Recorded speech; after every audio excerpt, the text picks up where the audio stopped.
Shalom à tout le monde. Nous vous saluons tous dans le nom de Jésus.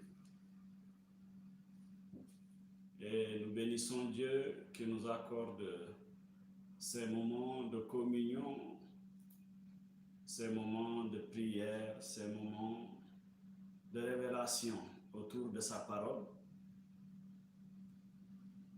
Voilà, c'est un plaisir de nous revoir.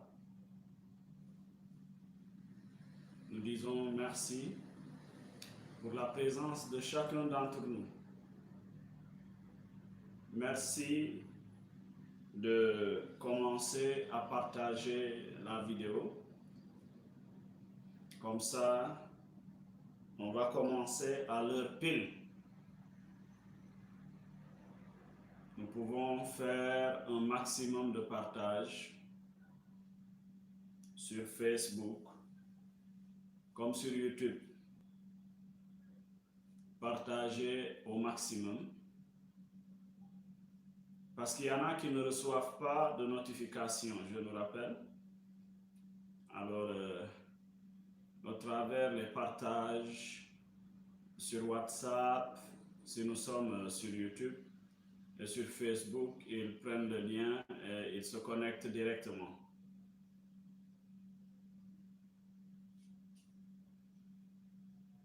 Donc, nous pouvons commencer rapidement.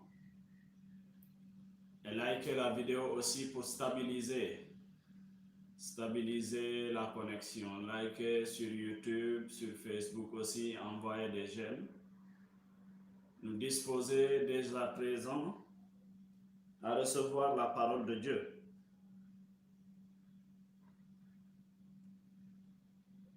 Donc, nous sommes accessibles, je nous rappelle, au 00 221 77 946 00 08 00 221 77 946 00 08. Voilà. Pour ceux qui ne parviennent pas à nous joindre par appel, vous pouvez laisser des messages sur WhatsApp. Comme ça, nous portons des intentions en prière et nous pourrions soutenir les uns les autres par rapport au partage et à l'écoute par la grâce de Dieu. Donc, j'espère que tout le monde est prêt. Nous sommes déjà là. Commençons à partager, commençons à faire signe aux autres. Permettons aux autres de venir, de se connecter autant pour moi. Comme ça, nous allons vite commencer.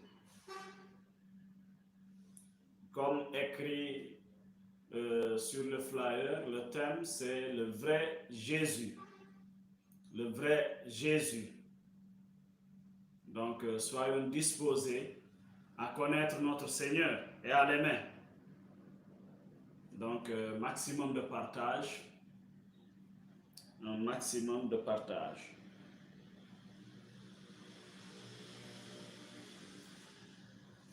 Et je nous rappelle que nous aurons aussi la prise des portes du mois. Ce sera le 30 septembre et le 1er octobre. Toujours le soir, ce sera à partir de 22h GMT. Donc, où nous aurons des enseignements et des temps de prière par la grâce de Dieu. Voilà. Continuons à partager rapidement. Il nous reste 5 minutes. Partageons vite sur Facebook. En bas, à gauche de l'écran, c'est écrit partager. On clique, puis on nous donne des options. Partager à des amis, partager dans un groupe. On peut déjà choisir groupe. Voilà, et on nous donne tous les groupes dans lesquels nous sommes. Partageons dans tous les groupes afin de permettre aux autres de recevoir la parole de Dieu. Et sur YouTube aussi, partager, on nous donne des applications. Nous pouvons partager sur Facebook, nous pouvons aussi partager dans les groupes WhatsApp. c'est encore mieux parce que la plupart des gens sur YouTube se connectent à partir des liens qu'on envoie sur WhatsApp. Voilà, donc c'est pour permettre à ces personnes qui ne reçoivent pas de notification de pouvoir être en direct avec nous. Donc, maximum de partage. Maximum de partage.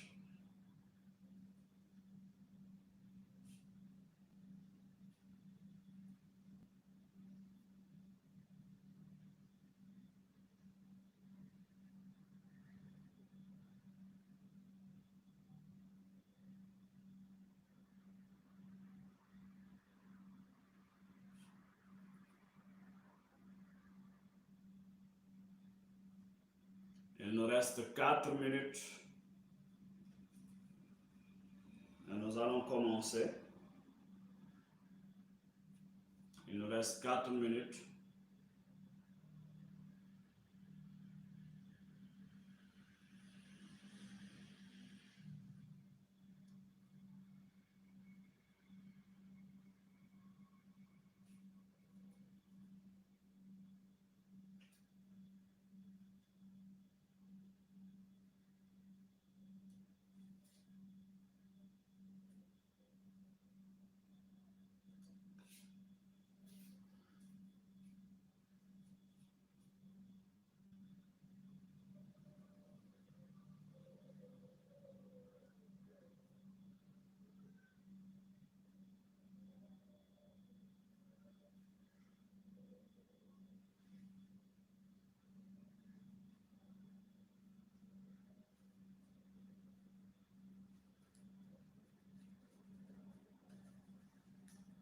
Est-ce que ça avance? Continuons à partager. Dans 2 minutes, nous commençons.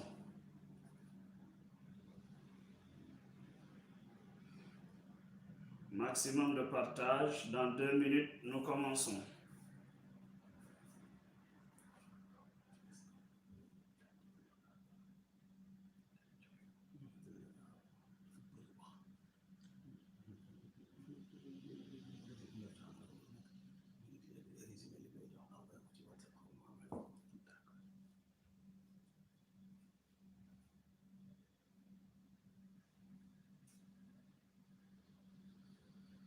Maximum de partage.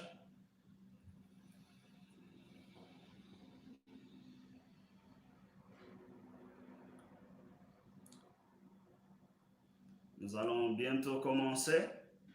Comme ça, les autres vont nous rejoindre.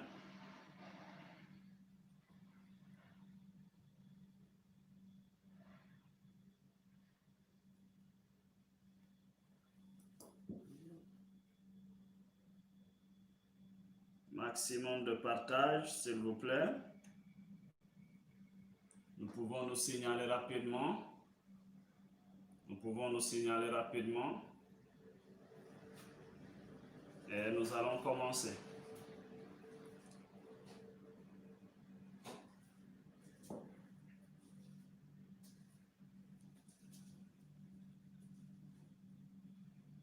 Nous allons commencer par la prière d'ouverture. Est-ce qu'on peut se signaler? Voilà, les autres vont nous rejoindre, ils vont prendre le train en marche.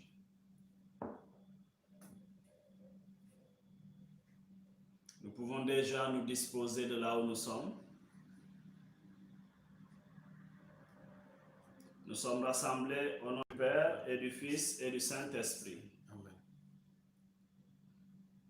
Père très saint, c'est avec beaucoup de joie que nous venons en ta présence en ce soir afin de t'offrir le meilleur de nous-mêmes. Tu es merveilleux, rempli de bonté. Toi qui nous as aimés le premier, tu ne cesses de renouveler ton alliance et ta bonté dans nos vies. Voilà pourquoi nous voulons te bénir, rien que pour le souffle de vie pour la santé, pour l'être, pour le mouvement. Nous voulons te bénir pour tout ce que tu accomplis chaque jour. Car il est écrit, chaque matin, tes bontés se renouvellent, elles ne tarissent jamais. Personne n'est comparable à toi. Tu es magnifique, tu es glorieux et tu es saint. Nous te bénissons, nous te rendons toute la gloire, tout en nous inclinant devant ta glorieuse présence, reconnaissant nos faiblesses et nos manquements. Nous venons nous humilier devant toi, afin que tu nous laves, tu nous purifies par ta miséricorde. Il est écrit que tous ont péché et sont privés de la gloire de Dieu. Mais l'espoir se trouve encore en ta parole, qui nous dit, si le peuple sur qui est invoqué ton nom s'humilie, s'il cherche ta face, tu lui pardonnes et tu guéris ce peuple. Croyant que tu es ce Dieu si bon et merveilleux, voilà pourquoi nous venons à toi, nous venons nous prosterner devant toi, nous venons déposer tous nos fardeaux, afin de pouvoir entrer dans ton lieu très saint et communier avec toi comme un père avec ses enfants. Nous te bénissons pour le don de ton Fils, Jésus-Christ, qui est le principe de la création. Pour lui, nous vivons. Sans lui, pas de vie. Nous voulons l'élever, nous voulons louer Jésus-Christ de Nazareth et lui rendre toute la gloire. C'est lui qui s'est dépouillé de son trône, se faisant semblable à l'homme jusqu'à le servir. Ainsi, tu as offert ta vie, Jésus-Christ de Nazareth, pour nous équiter, pour nous libérer de la condamnation et de toute malédiction. Ainsi, quiconque cherche Dieu le trouve en toi, car il est écrit, en toi se trouve enfouie toute la plénitude de la divinité. Tu es l'image visible du Dieu invisible. Toutes choses ont été créées par toi et pour toi. Voilà pourquoi nous venons à toi. Nous voulons te glorifier, nous voulons te faire connaître. Nous voulons dire à l'humanité que tu es Dieu, afin que tous puissent hériter du bonheur et du salut qui se trouve en ta personne. Il est écrit que tu es le chemin, la vérité et la vie, et que nul ne peut aller au Père sans passer par toi. Voilà pourquoi, Jésus-Christ de Nazareth, nous voulons partager ce privilège d'être fils en te recevant avec nos frères et sœurs, avec tous ceux qui sont en communion avec nous et tous ceux qui se recommandent à nos prières. Purifie-nous par ton précieux sang, lave les consciences, dispose les cœurs, dispose l'atmosphère spirituelle, purifie tous ceux qui sont en connexion, purifie et dispose les appareils. Jésus, par ton sang, sécurise la connexion et que toute la plénitude de la grâce dans ta parole que chacun doit recevoir se fasse entendre aujourd'hui. Que nul ne passe à côté de cette révélation que tu voudrais nous communiquer. Que ton sang soit déjà à l'œuvre pour aplanir le chemin, afin que ta parole puisse trouver dans nos cœurs, en nos cœurs, la bonne terre et qu'elle puisse porter du fruit et du fruit qui demeure. Sois-en béni, sois glorifié, sois élevé, parce que nous vivons pour toi. Où irons-nous sans la connaissance de ta personne? Tout va de toi et tout revient à toi. Merci de ce que par ta sagesse et ta grandeur, tu nous as remplis de ton esprit. Tu as mis en nous, à notre disposition, ton Esprit Saint qui vient nous aider dans la prière, qui vient nous révéler ta personne, qui nous donne de confesser que tu es Seigneur, que tu es Dieu. Parce qu'il est écrit, nul ne peut dire que Jésus-Christ est Seigneur s'il n'est animé du Saint-Esprit. Alors, glorieux Saint-Esprit, nous te louons et nous te laissons toute la place. Saisis-nous, communique le message qu'il faut, parle à ton peuple, touche les cœurs et ramène-les à la connaissance de la vérité. Tu es l'auteur de tout ce qui se passe dans nos ministères, dans nos vies. Tu es celui-là par qui nous recevons les grâces, par qui nous expérimentons la bonté de Dieu. Tu es celui-là par qui nous sommes capables d'aimer. Car il est dit, l'amour de Dieu a été répandu dans nos cœurs par le Saint-Esprit. Voilà pourquoi nous te remercions, nous te disons merci de ce que tu œuvres pour la communion dans le corps du Christ. Tu nous donnes la révélation qu'il faut pour être attachés davantage à Jésus et glorifier son nom. Tu nous aides dans la prière et ta prière n'échoue jamais, Saint-Esprit. Sois-en béni, sois glorifié. Nous t'offrons ces moments, nous te disons merci. Viens siéger, viens parler, viens prendre le contrôle de toutes choses. Dans le nom de Jésus-Christ, nous avons ainsi prié. Amen. Alors, nous allons donner la parole au berger national pour cet enseignement sur le vrai Jésus. Alléluia. Amen. Amen. Le vrai Jésus. Le vrai Jésus. Pourquoi le vrai? Parce qu'il y a le faux Jésus. Le faux Jésus. Beaucoup de chrétiens, et le Seigneur a révélé ça à l'apôtre Paul. Paul a fait cette reproche aux Galates.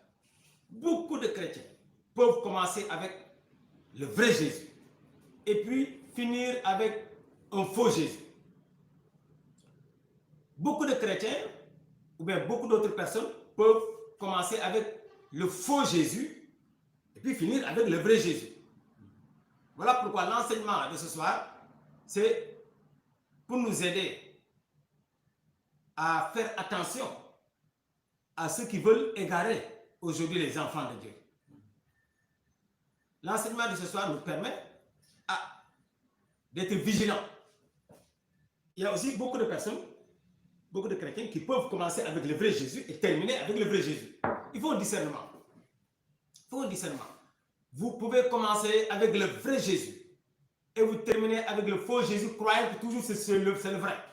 C'est le vrai. Hein? Tu as perdu le premier amour. Alors, je vais vous lire Matthieu 24, versets 4 à 5. Jésus leur répondit, prenez garde que personne ne vous égare. Ah bon? Que personne ne vous égare, ne vous trompe. Car beaucoup viendront en prenant mon nom et diront, c'est moi le Messie. Et ils égareront bien les gens. Ils égareront beaucoup de personnes. Jésus s'adresse ici à ceux qui croient en lui, à ses disciples. Il ne s'adresse pas aux autres du monde, à ceux qui croient déjà en lui, qui le connaissent. J'ai dit attention. Des gens viendront en mon nom. Ils diront que c'est moi et ils égareront beaucoup de personnes. Est-ce que ce n'est pas ce que nous vivons aujourd'hui? Je continue la lecture dans Matthieu 24 à partir du verset 23. Jésus dit, alors si quelqu'un vous dit, le Messie est ici, ou bien il est là, n'allez pas le croire. En effet, de faux Messies et de faux prophètes se lèveront et produiront des signes formidables et des prodiges, au point d'égarer, s'il était possible même, les élus.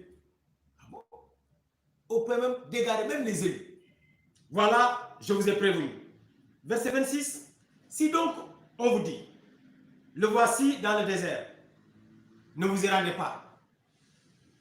Le voici dans les lieux retirés, n'allez pas le croire. Jésus nous met en garde, nous avertit. Mais un chrétien n'a pas besoin de courir. Jésus est là, Jésus est là. Est-ce que tu sais, est-ce que c'est quel Jésus? Des démons aujourd'hui viennent dans les apparitions pour dire que c'est Jésus. Toi, tu cours. C'est comme si tu n'as pas Christ en toi. Tu es le temple de Dieu. Christ est en toi. Tu n'as pas besoin de courir. Si d'autres doivent courir, laisse-les courir. Après, maintenant, avec un temps de discernement. Et l'Église prend toujours un temps pour discerner.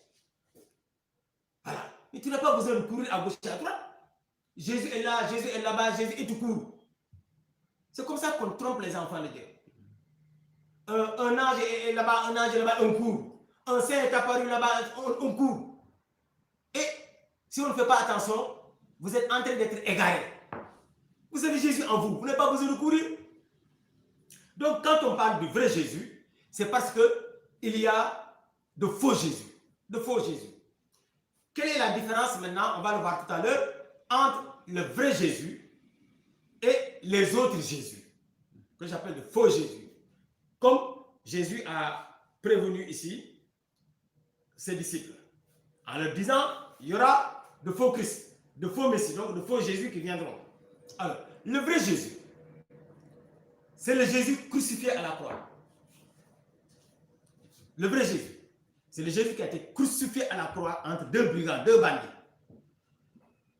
Deux grands bandits, hein? Parce que Jésus, être crucifié, ça, il fallait être un grand bandit. Plus grand que Hino. Non, tu devais être un plus grand, le bandit du siècle. Donc, ici, il fallait crucifier les bandits de l'année. C'est-à-dire que, au temps des Romains là, alors donc, quand on devait crucifier à la place de Jésus, on devait crucifier l'autre, hein? Barabbas, c'était le prisonnier de l'année, pour ne pas dire du siècle même. Donc quand Jésus l'a remplacé, Jésus était mis au rang donc des brigands. Donc le vrai Jésus, c'est le Jésus crucifié entre ces deux brigands à la croix. Dans la Bible, à chaque fois que Paul parlait de Christ, il précisait que c'est le Christ crucifié. À chaque fois. Le vrai Jésus, c'est le Christ crucifié. Alors, Jérémie va nous lire ses références. 1 Corinthiens 1, verset 23. Mais nous prêchons un Messie crucifié.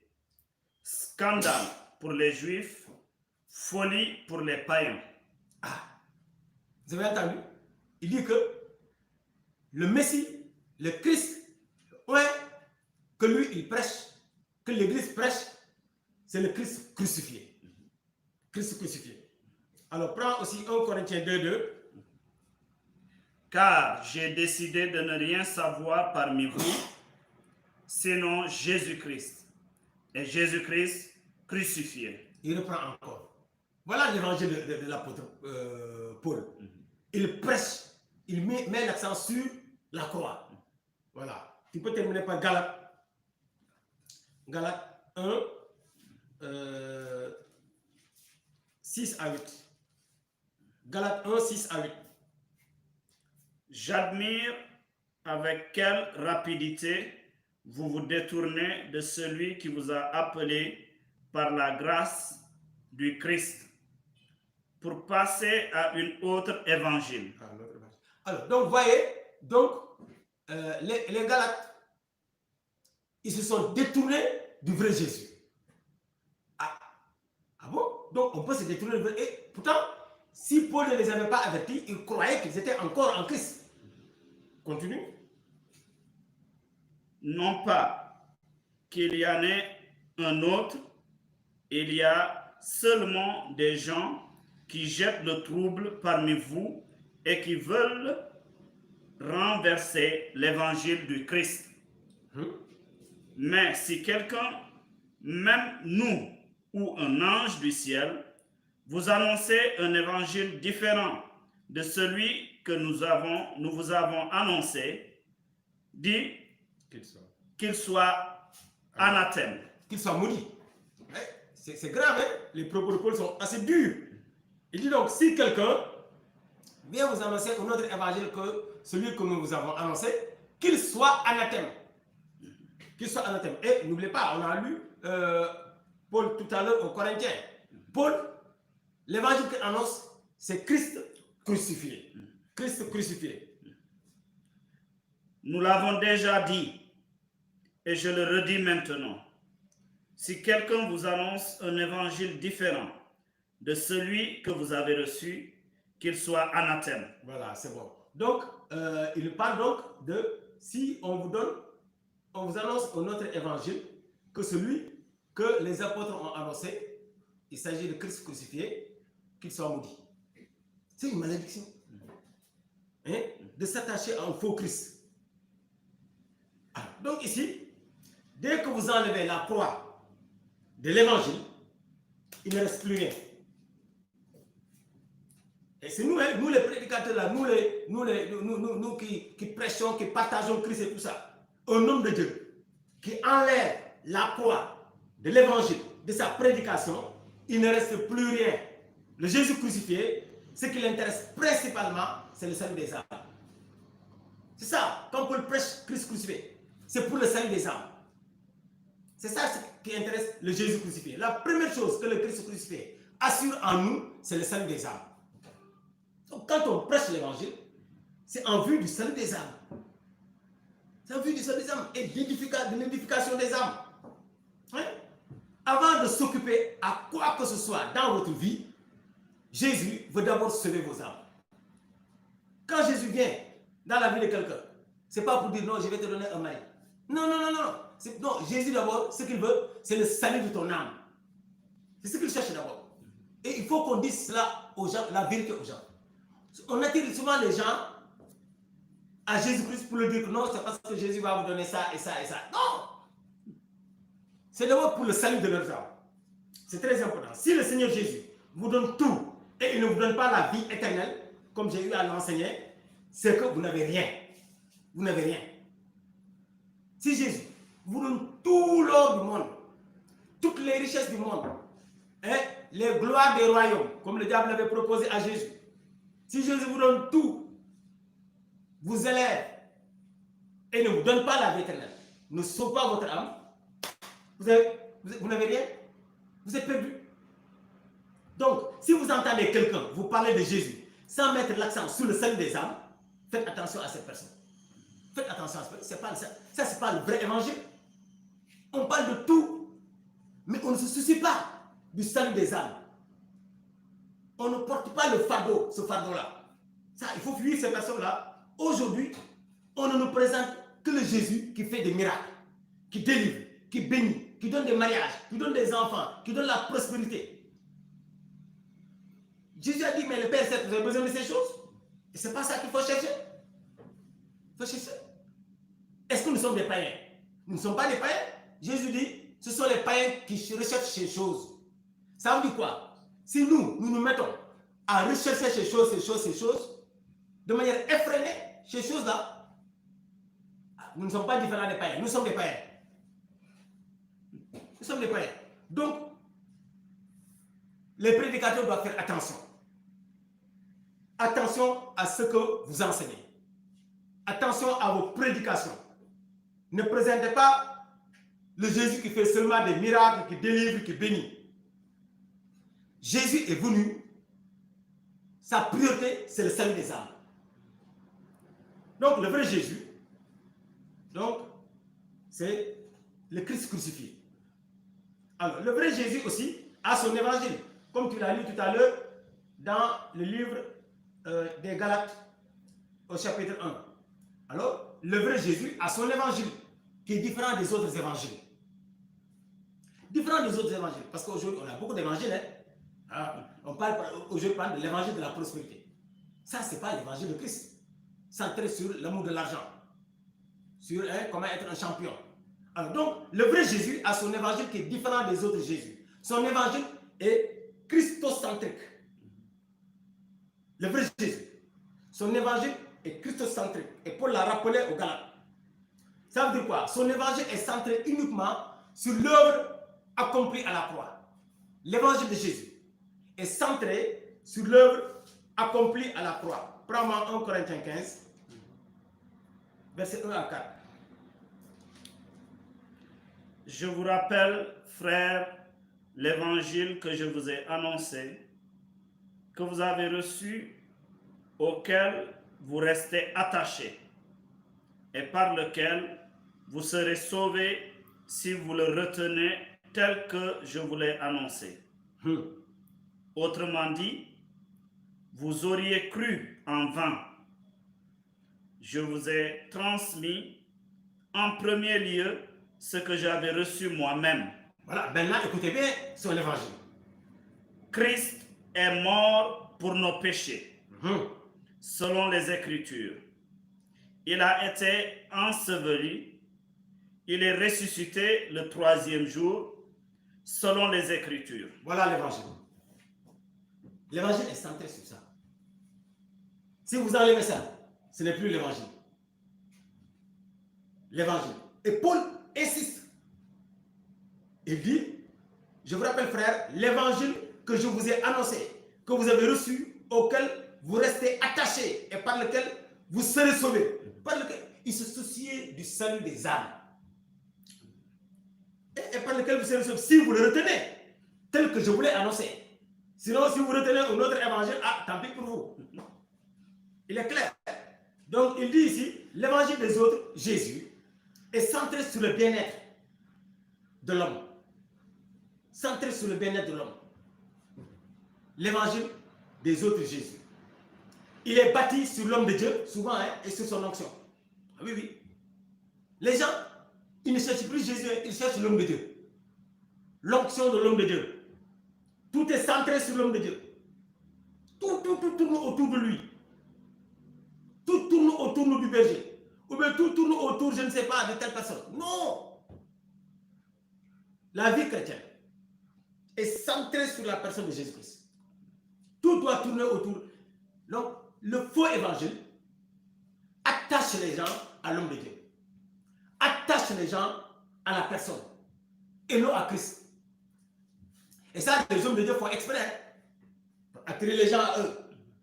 À leur onction. À leur puissance. Parce qu'ils font des miracles, tout ça. Ils attirent les foules à eux. Et non à Christ. C'est un faux évangile. C'est dangereux.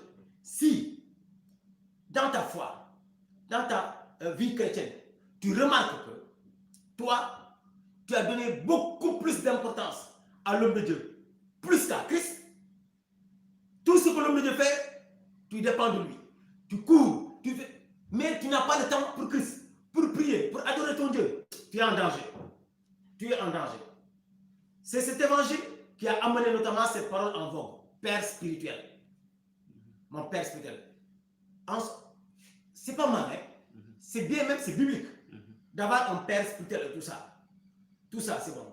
Mais les gens dépendent de leur Père spirituel et les suivent aveuglément. Alors le Père spirituel, c'est celui qui a son enfant, qui le guide vers les pas de Christ. Après qu'il le libère, comme Paul l'a fait à Timothée, pour qu'il serve Christ. Tu suis les pas. Paul a dit, imitez-moi parce que j'imite le Christ. Donc il te montre Christ. Mais aujourd'hui, les gens, qu'est-ce qu'ils font? Ils sont centrés sur l'homme de Dieu, qu'on pourrait appeler le Père spirituel. Frère, l'homme de Dieu n'est qu'un instrument que le Seigneur utilise pour se faire connaître. L'homme de Dieu, c'est l'instrument de notre Seigneur Jésus-Christ pour se faire connaître. Et ça, il faut qu'on se rappelle de ça. À chaque fois que tu es quelque part, rappelle-toi que tu n'es qu'un canal, qu'un instrument par qui le Seigneur Jésus passe pour se faire connaître, pour glorifier son nom. Donc l'autre évangile, le faux évangile, est centré donc sur les besoins de la terre. Sur les besoins de la terre. On n'a pas besoin de ça. Le vrai évangile est centré sur l'œuvre de la croix. Centré sur Christ. Et Christocentré. Tout part de Christ. Tout va vers Christ. Tout vient de lui, tout va vers lui. Alors, le vrai Jésus aussi, comme il a son évangile, nous l'avons vu dans Galates, comme il l'a lu tout à l'heure, le vrai Jésus aussi a son esprit. Parce que quand on parle du vrai Jésus, on parle aussi du vrai esprit. Quand on parle de faux Jésus, ils ont leur esprit qui est différent de l'esprit de Christ. Le vrai Jésus a son esprit qui est différent de l'esprit des autres Jésus. L'esprit de Jésus-Christ, c'est le Saint-Esprit. L'esprit de notre Seigneur, c'est le Saint-Esprit. Animé par cet esprit, Jésus est doux et humble de cœur. Humble et doux. C'est ça. L'esprit de Christ, on le voit dans la vie de Christ. La douceur de Christ. L'humilité de Christ. Vous avez vu? Donc l'esprit de Jésus rend doux et humble. Tu vas nous lire Matthieu 11, 28, 29. Matthieu 11, 28, 29. Venez à moi, vous tous qui peinez, sous le poids du fardeau. Et moi, je vous donnerai le repos. Prenez sur vous mon joug et mettez-vous à mon école, car je suis doux et humble de cœur, et vous trouverez le repos de vos âmes. Amen. Voilà l'esprit du vrai Jésus. Il rend humble et doux. Ça veut dire quoi? Si quelqu'un appartient à Christ, prêche Christ, doit amener les gens à Christ, comment savoir que ce quelqu'un-là, c'est le vrai Jésus qui prêche? C'est le vrai évangile de Jésus qui prêche? Ou bien ce quelqu'un-là est animé réellement par l'esprit de Christ? C'est son humilité. Humilité. Il n'est pas orgueilleux. Il n'est pas orgueilleux. Il n'est pas orgueilleux. Pour essayer de prendre la place de Christ. Prendre la place de Christ. Non. Il est humble pour que Jésus grandisse. Donc il dit ici, doux et humble de cœur. Prends-moi Matthieu 20, versets 27 à 28. Jésus va dire à ses disciples que le plus grand parmi vous doit être le serviteur de tous. Vas-y. Et si quelqu'un veut être le premier parmi vous, qu'il soit votre esclave. Ah. C'est ainsi que le Fils de l'homme est venu, non pour être servi, mais pour servir et donner sa vie en rançon pour la multitude. Vous avez vu, toute la vie de Jésus, c'était pour glorifier son Père. Donner toute la gloire à son Père. Jésus a vécu dans une parfaite obéissance, humilité. Il donnait la gloire à son Père. Jésus a dit que le Fils ne peut rien faire de lui-même. Dans Jean 5, 19. Le Fils ne peut rien faire de lui-même. Il dit, c'est pour glorifier le Père. Il ne fait que ce que va le Père faire. Et Jésus le fait pareillement. Donc Jésus, même dans ses propos, il donne gloire à son Père. Et la même Bible dit pourtant que le Père a tout remis entre les mains du Fils. Jésus pouvait dire, moi je fais ceci, moi je fais ceci, moi je fais cela. C'est la Bible qui le dit. Toujours dans Jean 5. Et il dit, le Père a tout remis au Fils. Mais le Fils dit, tout ce que je le fais, ce sont les œuvres de mon Père que je fais. Les œuvres de mon Père. Quelle humilité. Donc, c'est par humilité que Jésus renvoie tout au Père. Le Père a tout remis entre ses mains, mais c'est par humilité que Jésus renvoie tout au Père. Il n'attire pas les regards sur lui, mais vers le Père. C'est un exemple de Jésus. Il n'attire pas les regards sur lui, mais il attire les regards vers le Père. C'est très important. De même, un modèle, le plus grand modèle de Christ dans la Bible, ou bien dans l'Église, le plus grand modèle de Christ, modèle d'humilité, c'est la Vierge Marie. C'est Maman Marie. Toi, tu es la mère du Sauveur, la mère du Seigneur. Tu as un fils qui est roi, qui est président de la République. Mais tu vois les mamans là, quand ton fils est roi ou président de la République, mais tout le monde te connaît. Tu prends un tam-tam, tu commences à battre le tam-tam, c'est moi, c'est moi. Mais on n'a jamais vu ça avec la Vierge Marie. L'humilité. Elle s'est effacée et donne gloire à son fils. Donc celui qui a l'esprit du Christ n'attire pas les regards ou l'attention sur sa personne, mais plutôt sur le Christ. C'est plutôt pour le Christ. Donner toute la gloire. Comme Jean-Baptiste l'a dit, il faut que je diminue pour que lui il croisse. Donc, attirer les regards sur la personne de Jésus-Christ. Cela veut dire que si quelqu'un est à acclamer, ce n'est pas moi-même, mais c'est le Christ, c'est le Seigneur. C'est Jésus qu'on doit acclamer. Parce que c'est ça. C'est la foule souvent qui pousse les hommes de Dieu, qui gonfle les hommes de Dieu, qui entraîne l'orgueil. C'est le fou. Non, Jérémie. Non, Jérémie, mais Jérémie, tu es fort. Jérémie, mais toi là, tu seras bientôt berger international. Non, Jérémie, tu es fort.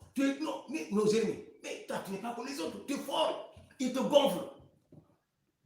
C'est ça. C'est eux qui détruisent les hommes de Dieu. Qui poussent les hommes de Dieu. Non. S'il y a quelqu'un à acclamer, c'est Christ. Il faut acclamer Christ. On ne doit pas acclamer. Un jour, j'étais dans un concert. Dans un concert, tu vois, la chanteuse avait bien chanté. Et tu vois, pendant qu'elle chantait, les gens étaient tellement contents. Oh, elle chante bien. Et les gens prenaient leur mouchoir, venaient. Oh, félicitations, félicitations. Et les gens faisaient comme ça, félicitations. Donc, ouais, non. Le chant n'est pas là pour lui. Il est là pour louer, adorer Dieu, pour attirer les attentions. Faire attirer les attentions. Là-bas, les regards vers Christ, les regards vers le ciel. C'est ça, au nom de Dieu. Tout ce qu'on fait, si on chante, si on chante, si on exerce un ministère dans l'église, c'est pour donner toute la gloire à Christ.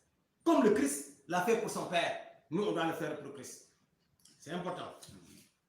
Donc ici, c'est ce que Pierre et Jean ont fait.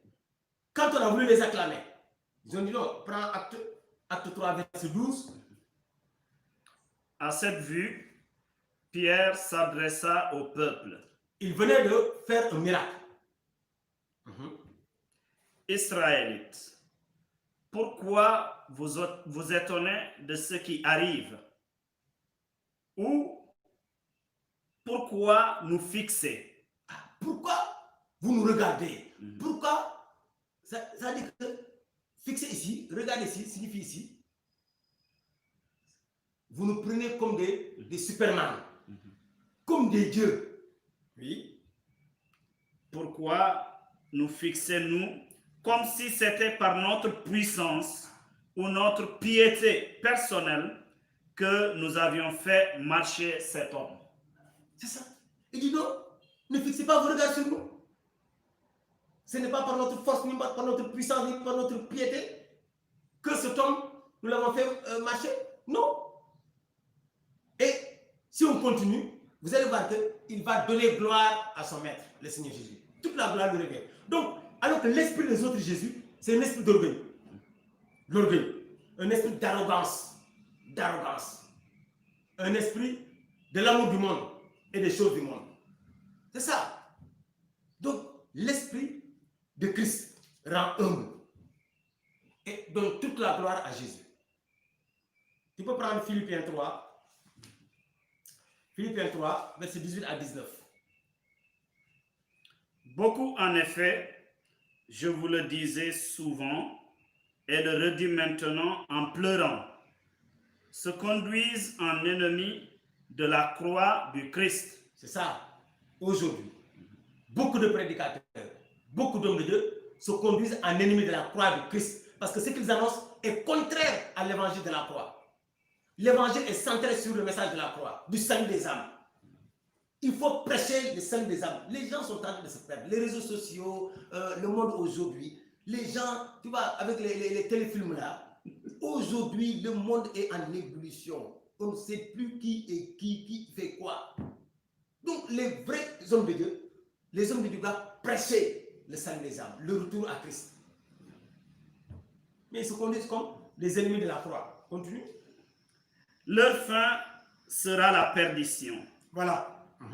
Leur Dieu, c'est leur ventre et leur gloire. Ils la mettent dans leur honte, eux qui n'ont à cœur que les choses de la terre. Donc, ouais, ceux qui ont l'esprit des autres Jésus ont pour Dieu leur ventre. Attention, le ventre est un Dieu. Hein? Les gens, on pense que non, le ventre est un Dieu. Ils ont pour Dieu le ventre. Donc eux, ça veut dire quoi? Manger, boire, manger, boire, manger. Donc, et pour manger, boire, c'est l'argent. Il faut dépouiller les pauvres. Tu vois comment un homme de Dieu peut être un milliardaire avec des jets privés, avec des voitures, je ne sais combien de voitures. Et il s'habille comme pas possible. Et il continue encore à dépouiller les membres. Et tu remarques que dans ton église, il y a tellement de pauvres. Dans ton groupe de prière, il y a tellement de pauvres. Tu ne fais rien. Tu n'aides pas les orphelinats, les prisons. Tu n'aides pas les pauvres du quartier. Mais toi, tu as tout. Tu ne penses pas aux autres. Et tu es au-dessus des autres. Mais ça, c'est quoi? Ils ont pour Dieu le ventre. Voilà pourquoi Ils sont dans la perdition, ils ne savent pas.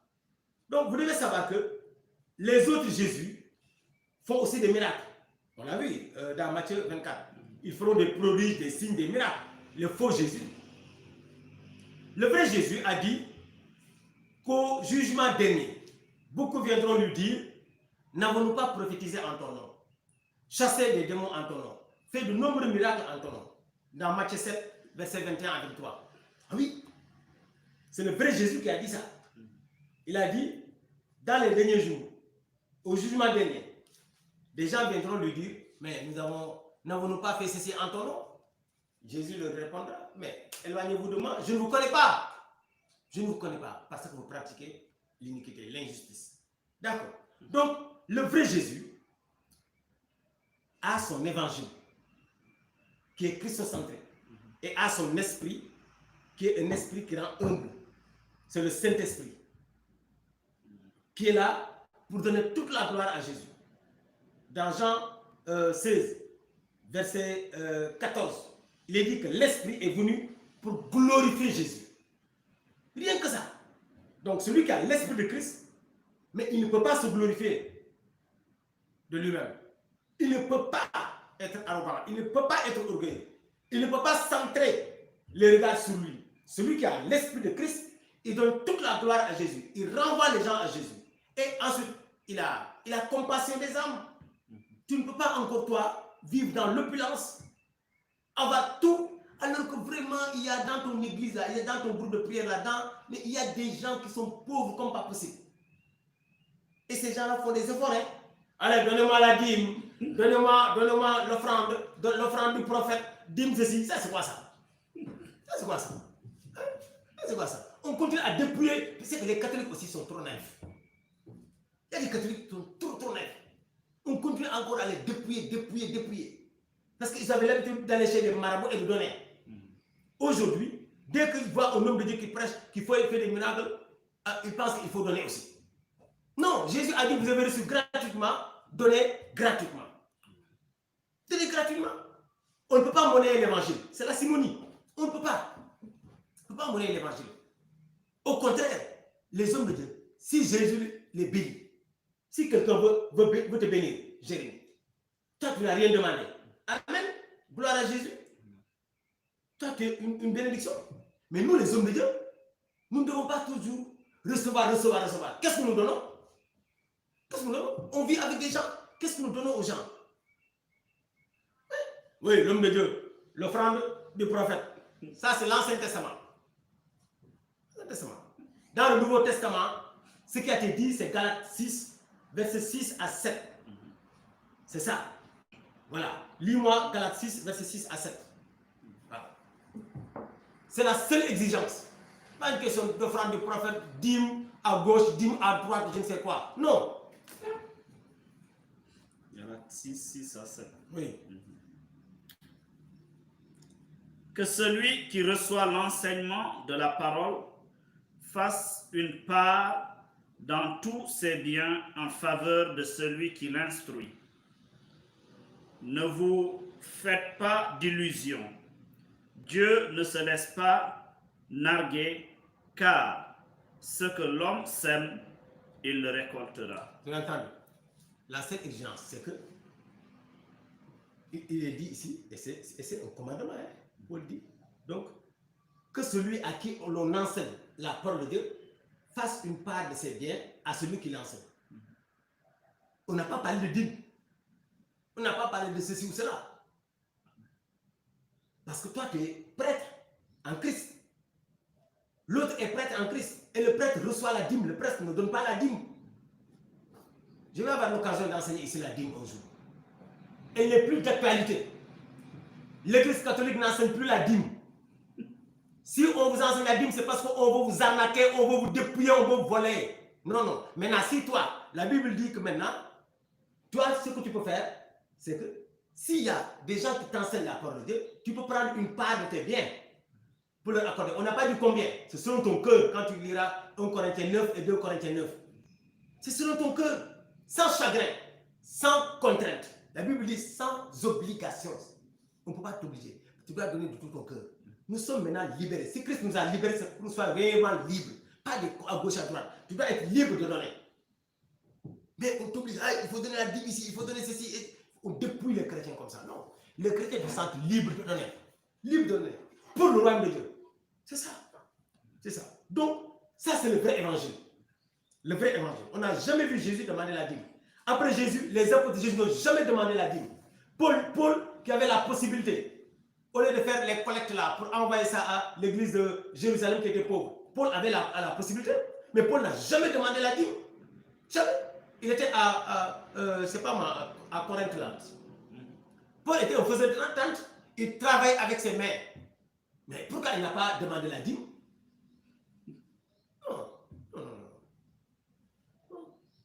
On vous dit que non, la dîme, ce n'est pas la loi, la dîme est antérieure à la loi, parce qu'Abraham a payé la dîme. Abraham a payé la dîme avec quel argent?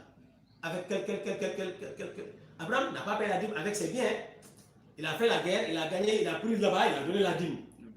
Voilà, c'est ça, après lui.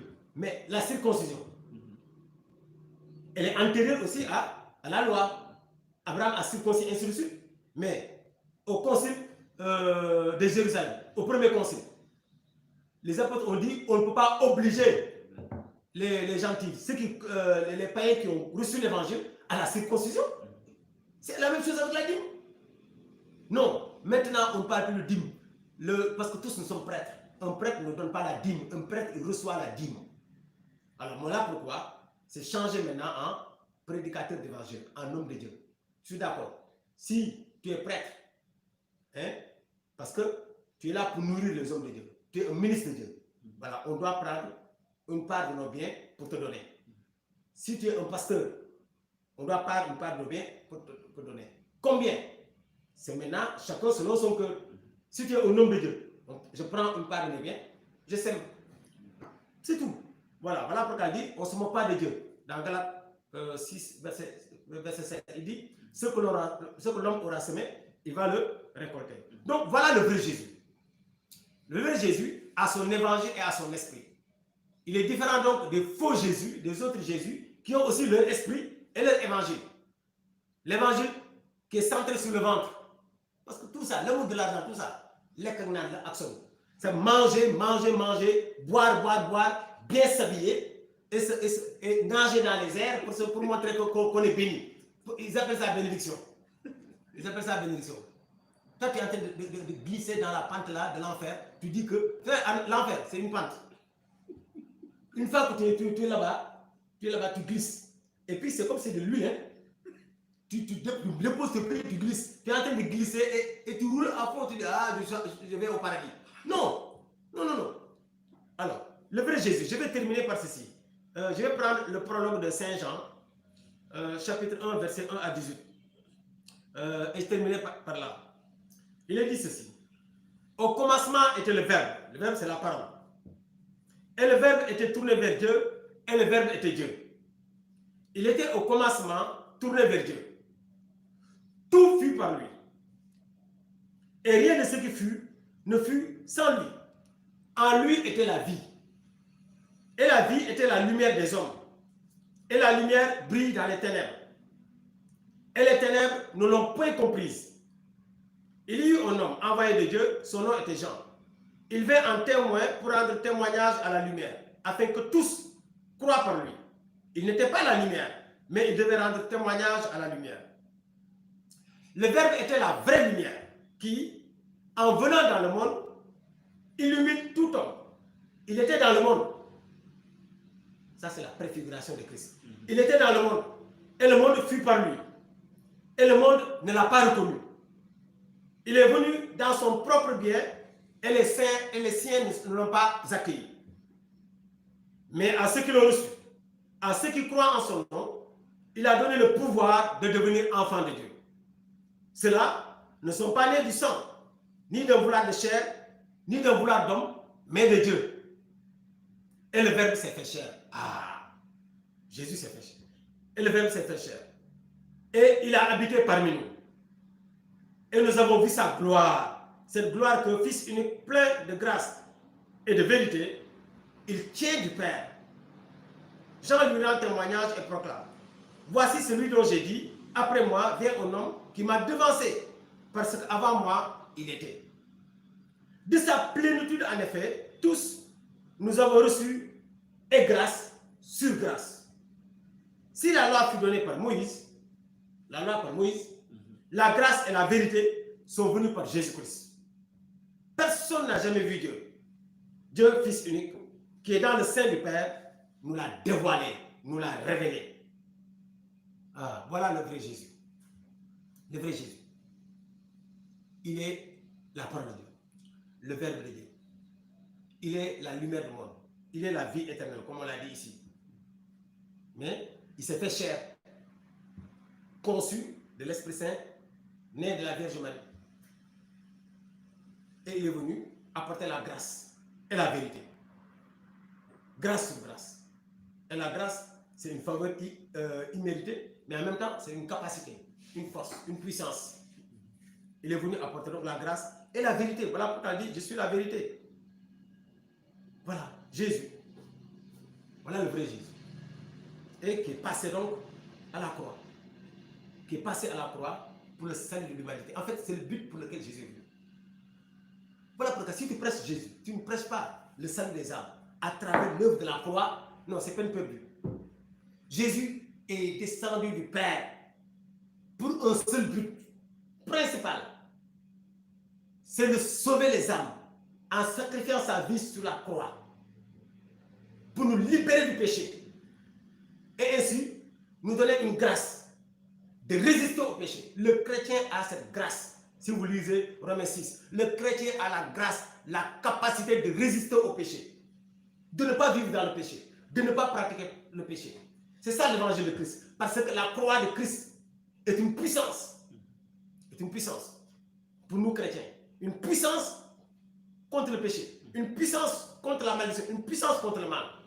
Donc si toi, tu as l'habitude de prêcher Christ crucifié aux gens, tu vas voir, les gens vont commencer à abandonner le péché. Les gens vont commencer à avoir la victoire sur le péché. Les gens qui étaient faibles, non, berger, moi je n'arrive pas à abandonner tel péché, tout ça. Prêchez Christ crucifié. Prêchez la croix de Christ. C'est la croix. L'ennemi n'a peur que de la croix. Le péché a été vaincu à la croix. Satan, les démons, l'enfer, le séjour des morts, la mort, tout a été vaincu à la croix. Les Bekins qui sont là-bas en Casamance, les Ouchai ou les Pangols qui sont dans les... Tout cela a été vaincu à la croix. Les hôtels démoniaques familiaux, tous ont été vaincus à la croix, le véritable hôtel.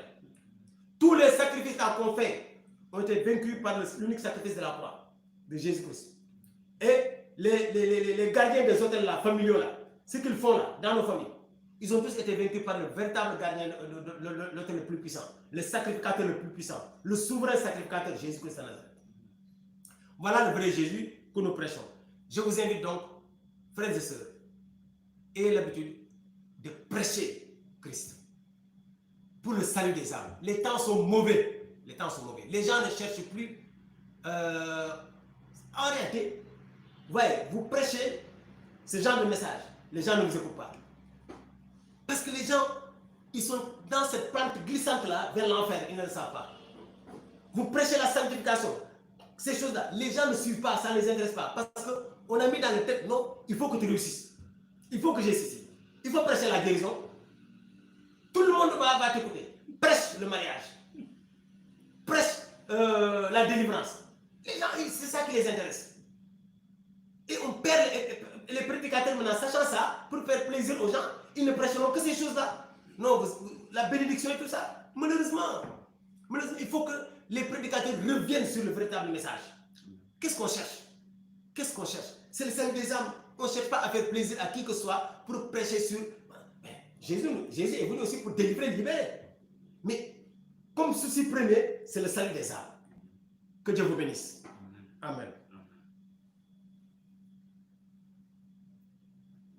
Alors, shalom peuple de Dieu. Nous vous disons merci pour ces moments forts d'édification et surtout d'orientation. Voilà, nous bénissons Dieu pour ce message à réécouter, tel que j'ai l'habitude de le dire, prendre le temps d'écouter encore ce message. Ça va nous permettre de mieux comprendre, ça va nous permettre de savoir ce dont nous avons besoin. pour notre salut. Parce que chacun d'entre nous, en vérité, si nous sondons nos cœurs, nous savons là où nous en sommes. J'ai l'habitude de demander aux gens avec qui je partage, si Jésus devait arriver tout de suite là, est-ce que tu te sens prêt? Voilà, c'est la question que je renvoie à tout un chacun d'entre nous. Que le Seigneur nous bénisse. Nous bénissons le Seigneur pour son serviteur et pour ce message. Voilà, que Dieu bénisse nos projets, que Dieu bénisse tout ce que nous entreprenons, qu'il nous fortifie par son esprit, lui qui est Père, Fils et Esprit Saint. Amen. Merci Seigneur. Shalom à tout le monde.